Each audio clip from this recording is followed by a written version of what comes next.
क्या अब जज का नाम उसका गुनाह बन गया है? और कब तक धर्म के चश्मे से इंसाफ को देखा जाएगा? दोस्तों, मैं अख्तर खान। आज की ये कहानी सिर्फ एक अदालत के फैसले की कहानी नहीं है। ये कहानी उस सोच की है जो संविधान से बड़ी बनना चाहती है, जो अदालतों के ऊपर खुद को मानने लगी है और जो हर फैसले को धर्म के तराजू में तोलने की बीमारी से ग्रस्त हो चुकी है। सवाल बड़ा है, बहुत बड़ा है। क्या इस देश में अब जजों का फैसला उनकी कलम नहीं, उनका नाम तय करेगा, उनका धर्म तय करेगा? क्या अब अदालत में पेश हुए सबूतों से ज्यादा ताकत एक्स में ट्रेंड करके होगी? क्या अब न्यायपालिका का सम्मान इस बात पर निर्भर करेगा कि फैसला हमारे मन का है या नहीं?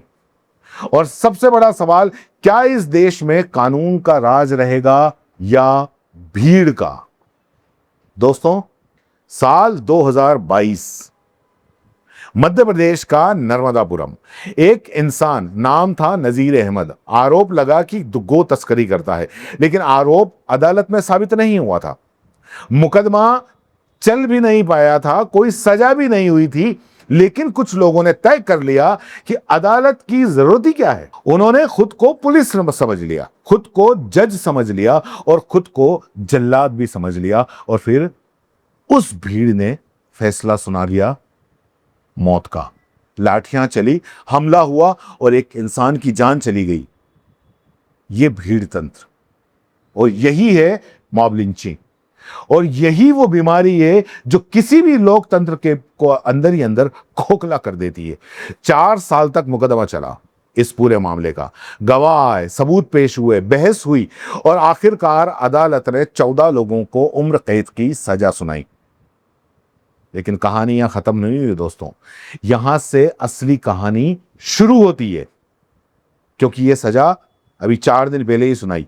क्योंकि इस सजा के बाद में कुछ लोगों को दोषियों से ज्यादा परेशानी जज के नाम से होने लगी, उस जज के नाम से जिसने यह फैसला दिया। जी हां, जज का नाम तबस्सुम खान।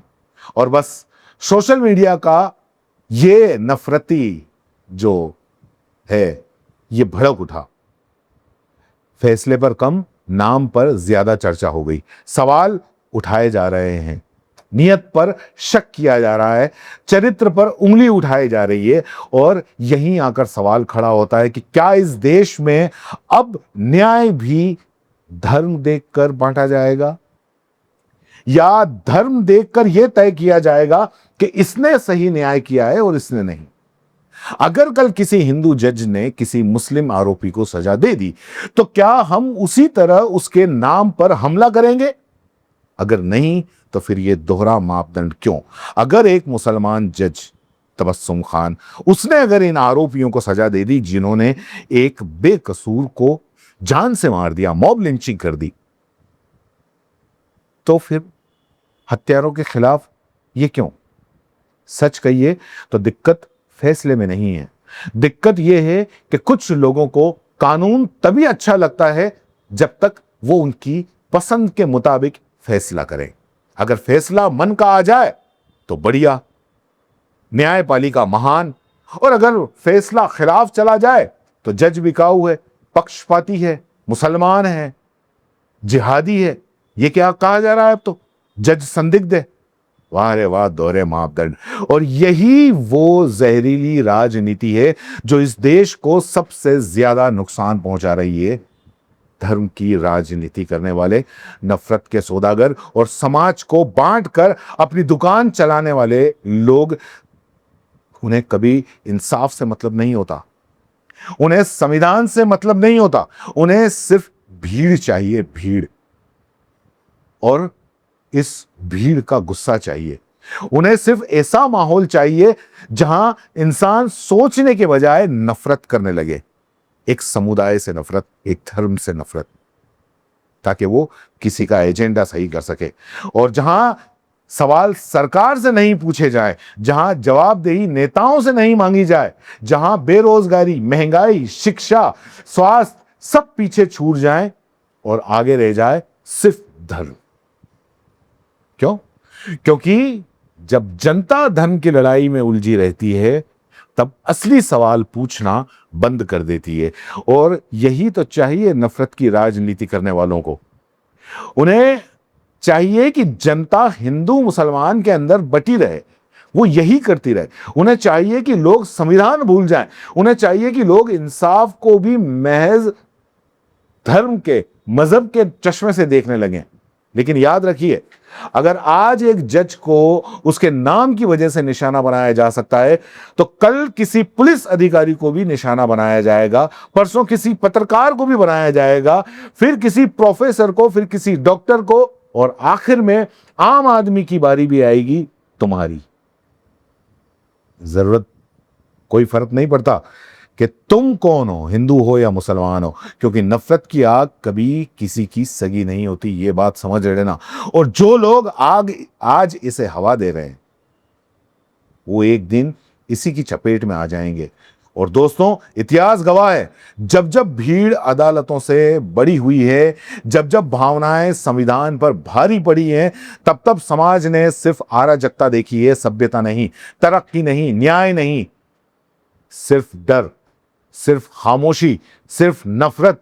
और इसीलिए आज जरूरत है किसी धर्म को बचाने की नहीं, आज जरूरत है संविधान को बचाने की, आज जरूरत है इंसाफ पर भरोसा बचाने की, आज जरूरत है याद रखने की कि अदालतें नाम देखकर नहीं, सबूत देखकर फैसला करती हैं। और अगर फैसला गलत है तो ऊपरी अदालतें मौजूद हैं, अपील कीजिए, कानूनी लड़ाई लड़िए। लेकिन अगर हर बार फैसला पसंद ना आने पर जज की धार्मिक पहचान को हथियार बना दिया जाए कि ये मुसलमान है इसलिए इसने फैसला दिया, ये हिंदू है इसलिए इसने फैसला दिया, तो समझ लीजिए ये हमला किसी एक जज पर नहीं, पूरी की पूरी न्यायपालिका पर है। और जिस दिन जनता को भरोसा अदालतों से उठ गया, उस दिन फैसला कानून नहीं, भीड़ सुनाएगी। और जिस देश में भीड़ फैसला सुनाने लगे, वहां संविधान सिर्फ किताबों में बचता है, जमीन पर नहीं। और इसलिए सवाल पूछिए, जोरदार पूछिए, बेबाक पूछिए, क्या हमें कानून का राज चाहिए या भीड़ का? क्या हमें संविधान चाहिए या नफरत की राजनीति? क्या हमें इंसाफ चाहिए या पहचान के आधार पर बटा हुआ न्याय? फैसला आपको करना है। लेकिन याद रखिए, देश मंदिर और मस्जिद से नहीं टूटता।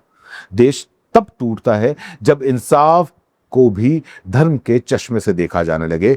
और उस दिन हार किसी हिंदू की नहीं होती, हार किसी मुसलमान की नहीं होती, हार पूरे भारत के संविधान की होती है। और यही सबसे बड़ा खतरा है, सोचिएगा जरूर, क्योंकि सवाल सिर्फ तबस्सुम खान का नहीं है, सवाल उस भारत का है जहां अदालतें अभी भी संविधान के नाम पर चलती हैं, भीड़ के शोर पर नहीं।